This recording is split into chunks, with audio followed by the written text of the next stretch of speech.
Hai, terima kasih sudah klik video ini, tapi jangan lupa subscribe guys, karena subscribe itu gratis, nggak ada ruginya kalian subscribe. Sama-sama dukung channel ini untuk terus berkontribusi dalam memajukan dunia konstruksi di Indonesia. Salam berbagi dan berkarya.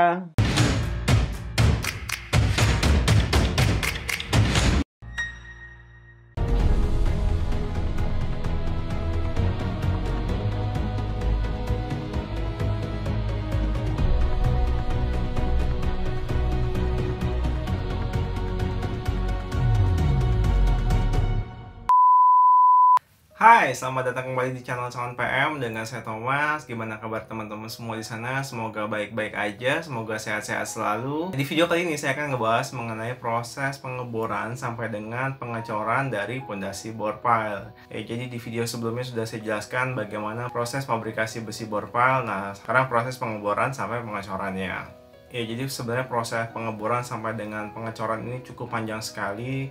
Tapi di video kali ini saya coba rangkum, saya coba persingkat tanpa menghilangkan poin-poin penting dalam proses tahapan-tahapannya. Tonton terus video ini sampai habis supaya teman-teman bisa mengerti setiap proses-prosesnya. Tahap pertama yaitu, surveyor akan mengecek tiap-tiap koordinat bore pile dan pastikan titik koordinat tersebut sesuai dengan titik yang sudah ditentukan. Lanjutkan dengan marking atau memberi tanda dengan menggunakan paku ataupun material bantu lainnya, dan pastikan tidak bergeser dari lokasi awal pengecekan. Cek verticality atau kelurusan alat bor dengan menggunakan water pass. Setelah selesai pengecekan, pengeboran dapat dimulai sampai kedalaman kurang lebih 6 meter. Pada saat kedalaman tersebut tercapai, kita lanjutkan dengan pemasangan pipa casing.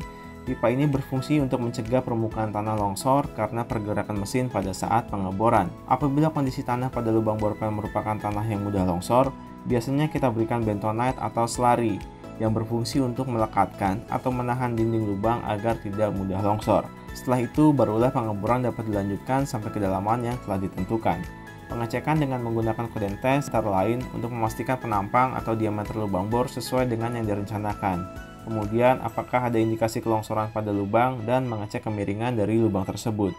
Setelah hasil pengecekan tersebut sesuai dengan desain yang telah ditentukan, kita lanjutkan dengan memasukkan besi bore pile yang sudah melalui pengecekan terlebih dahulu ke dalam lubang bore pile.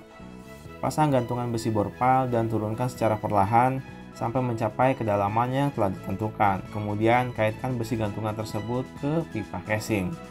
Lanjutkan dengan memasang pipa tremi sampai kurang lebih 1 meter dari dasar galian.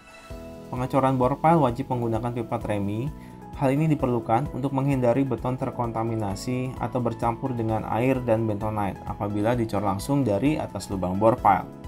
Setelah pipa tremi terpasang, lakukan pengecekan kedalaman sekali lagi untuk memastikan tidak terjadi kelongsoran pada lubang bore pile selama proses pemasangan besi dan pipa tremi. Pada saat proses pengecoran, pastikan posisi pipa tremi selalu terendam atau berada di bawah beton untuk menghindari beton bercampur dengan lumpur maupun bentonite. Setelah pengecoran selesai, angkat pipa tremi beserta dengan penggantung besi bore pile dan kemudian tiriskan. Tunggu beton hingga matang minimum sekitar 6-8 jam, kemudian angkat pipa casing dan uruk lubang galian dengan tanah. Jadi gimana prosesnya? Cukup singkat ya. Jadi sebenarnya proses pengeboran ini cukup panjang sekali, cukup makan waktu lama. Jadi kalau teman-teman perhatikan tadi kita proses pengeboran dari pagi, pengecorannya bisa sampai malam. Kenapa? Ya karena proses pengeboran itu membutuhkan waktu cukup lama ya, karena cukup dalam, bisa sampai dengan kedalaman 30 meter, 40 meter. Nah ini bisa berjam-jam.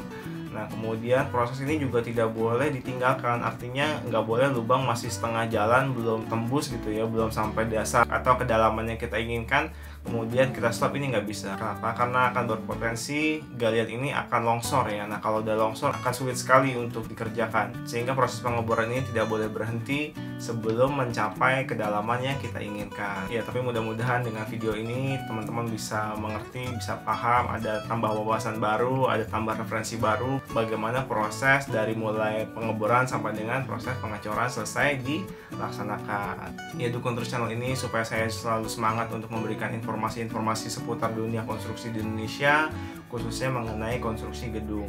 Kemudian like video ini kalau kalian suka dan share video ini ke teman-teman kalian, ke rekan-rekan kerja kalian. Sampai jumpa di video saya berikutnya. Salam, ciao.